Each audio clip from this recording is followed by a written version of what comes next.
Coach, starting the new year, let's rewind a little bit. A little bit different schedule for your guys between you had a lot of guys go up to Pennsylvania for the Wilkes tournament and then a smaller group at the Southern Scuffle to start off this year. Can you just kind of go through a little bit how the schedule looked different from your guys and how you thought they handled that?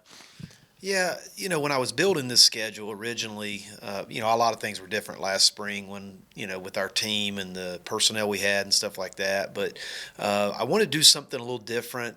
As you know, the Southern Scuffle changed its date they moved it about 3 days later, 4 days later than normal.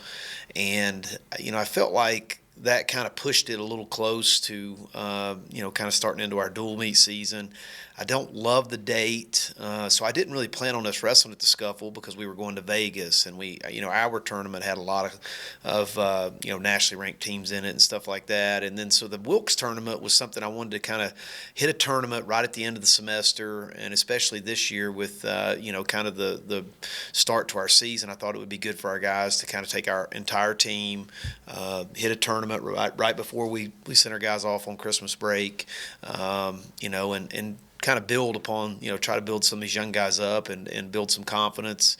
And then, we only were able to take 5 guys to the Southern Scuffle, and really we looked at a couple of the weights that we need more experience, and we need to kind of, solidify kind of who we think is going to, be the guy for us in the dual meet season. And so that's why we took the 5 guys that we did. I think that, this team's still growing and trying to figure some things out. I think we're still undecided on a couple of weight classes who our starter is, just to be quite honest. And that's not a great feeling going into the second semester, but it just is what it is. We've got to, really rely on some guys to step up and, establish themselves as the guy in each of those weight classes. You resume wrestling Sunday at the Citadel, which finished third in the SoCon last year. They've been on an upward trajectory. Just how do you kind of feel and prepare as you head into this week with a tough duel down in Charleston?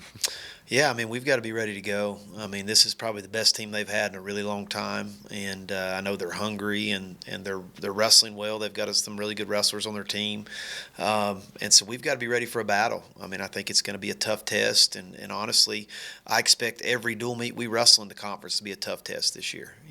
I don't think there's going to be any easy matches for us. We have to show up and be ready to battle and be emotionally invested in each match. If we're gonna be able to win a conference championship, every single match is going to be important. And I think this first one's going to be one of the most important ones. I think they're one of the best teams in the conference, and I think they're wrestling really well right now. And they're going to be a tough battle for us. We're going to have to be ready to scrap.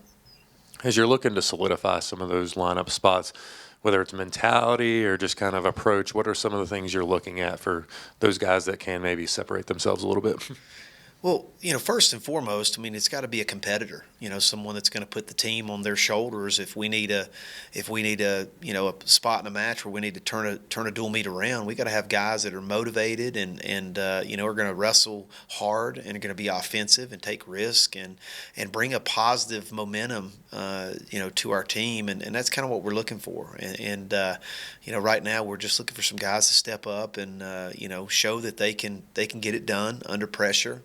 And we've just got a lot of guys in our lineup that are, new to the lineup and, are not proven yet as starters and kind of a starting role. So we're trying to kind of, sort through some of that stuff and figure it out.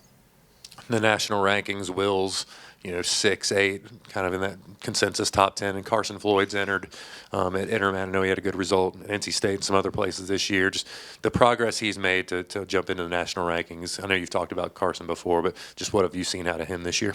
Well, he's had a really consistent year this year. I actually had a meeting with him in my office this week, and we were really just talking about his training. I think it starts with his training. He's been way more consistent with his training this year. He is like a much different wrestler than he's been the last couple of years, and I think he's more prepared every time he steps out on the mat. And if you just look at his record, I think that speaks for itself. I didn't realize he's 15-4. So he's got one of the best records on our team. To start the season, and he's had some quality wins. when you look on the national scale, he's wrestled some tough opponents, and I think he's just in a much different spot mentally, physically. He's much more healthy this year, and I think his training has kind of put him in a spot where I think I really expect him to kind of break out this second semester. Is there anything else as you kind of enter 2025 with this group that you feel like is worth pointing out of just the progress and the work that this team's putting in? Well, I mean, I think if you look up and down our lineup, you see so many new faces, and some of that was, was just, a couple of guys, getting injured the first dual meet of the season. So we're still trying to figure that out and who these, who the guys are going to replace them. And then some of it with just graduation and guys leaving last year. I mean, this just looks like a much different team. And I think it provides opportunities for some of these young guys. A lot of our past conference champs and All-Americans, they were in that position at one time in their career where they were given an opportunity and they stepped up and kind of thrived in the moment. And that's kind of what we're hoping is going to happen with some of these guys right now that are, getting in our lineup and, trying to figure it out. And hopefully, they see it as their opportunity to kind of make a name for themselves. And, our program's got a great tradition, a great history and culture. And, this year has been definitely a testing, a trying year. And hopefully it's going to make our guys stronger.